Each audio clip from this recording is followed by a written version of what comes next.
Welcome back to another video. Today's review is focused on Atlanta, Season 4, Episode 8, entitled The Goof Who Sat by the Door. And the official synopsis of this episode is an in-depth look at the making of the American classic, A Goofy Movie. And before I give out my review, please like the video, dislike the video, subscribe, comment, or just watch the video and keep going on with your night. Episode 8 was goofy in a good way, as I like this episode for what it was, as they made this mockumentary feel like a real life documentary about a fictional character, about somebody's story, just all kinds of different emotions with this episode. So here we go. As the plot for this episode focuses on a fictional character by the name of Thomas Washington, who was an animator who would eventually work for Disney and would be responsible for creating a Goofy movie with his goal in mind of making it as the blackest movie of all time. And the mockumentary style in here, I think it works because throughout the episode, people and the different names that was being talked about, I admit it, I was actually looking up the names to see if they were like real people. And there was a few real life people in here too, from Brian McKnight, Sinbad, and a few other people.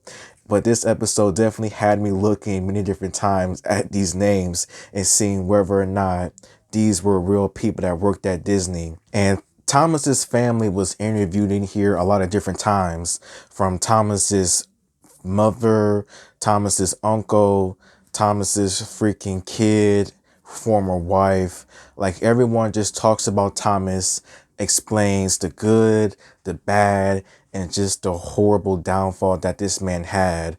Like, Thomas's upbringings, it seemed fine. He was an animator. He liked different cartoons. He liked different stuff that he saw on TV. And he just always just had dreams of working at Disney. And he got picked on a lot. Like, one of the people said, which was some real life stuff, was that like niggas would make fun of you for whatever reasons. Like, it's some truth to that statement, I'm not gonna lie. But throughout this documentary though, we did see a lot of just real life footage from real life situations that happened, that would have happened if Thomas was a real person. From the LA riots, the Walt Disney Studios, many different cartoons, movies, and TV shows, different artists being talked about, like Tevin Campbell, and as well just other stuff. And I just think that it was all done pretty interesting, and just showcasing how this man was just determined to make Goofy and this movie the blackest made movie of all time, because Thomas's vision was something different. He had a bigger vision in mind. He wanted Goofy to be for the black people. He wanted Goofy to be for a black kid to see it, just think like, yeah. He wanted to make sure that Goofy's story was understood. Like, you just saw the struggles that Goofy went through, and how Goofy's struggles is the real life struggles that a lot of people go through. That's what I got out of it. And once he got that position at Disney accidentally, he was the man on top. Like, he wanted to make this movie how he wanted to make it. And there was definitely a few things in here that a lot of people did not like Goofy becoming a t-shirt many different times by the police or by concert people.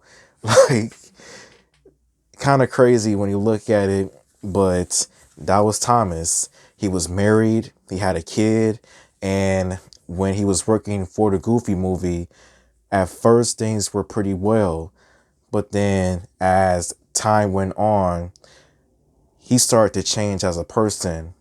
Like, this Goofy movie changed him in pretty horrible ways. He started acting like Goofy, basically, like tweaking out with the laugh, like like he was tweaking basically with Goofy. Like he didn't know what to do. Like he was just that determined to make sure that this Goofy movie would be the biggest thing ever. And throughout this documentary, you just saw the downfall of this man, the final days of his life with the videotape footage, and when he was, well, when it was found. Like, the car was found in the lake, Goofy gloves, Goofy shoes, and everything else, but the body was never found. And honestly, this might be an unpopular opinion. I don't think he's dead. Like, there's a good chance he definitely is dead, but at the same time, though, I kind of think that he faked his death for whatever reason because, yeah, like, this man was just that determined. He turned down $75 million and he just wanted to make the blackest movie. And that is exactly what he did, according to his family and a lot of people, as a Goofy movie is a crazy movie. I've seen it a few times before when I was a kid, and he accomplished his dreams. But I felt like episode 8 was definitely goofy in a good way. Like, none of the characters make an appearance as Donald Glover returns with his Black American Network directing and stuff like that. And he did a good job. Now, as for what I think is going to happen within these last 2 episodes now is that I just hope that it all ends on a positive note. Nothing shocking, nothing extremely dark or sad, but just ending on a regular note for Atlanta, with everyone just doing different things like they were before. Like Earn possibly moving to LA with Van and Lottie, Alfred with his farm, Darius, whatever he decides to do. Like, 2 more episodes before we find out how it all ends. But Goofy, rest in peace to Thomas. He was a real one. A Goofy movie. But yeah, thank you for watching. Until next time.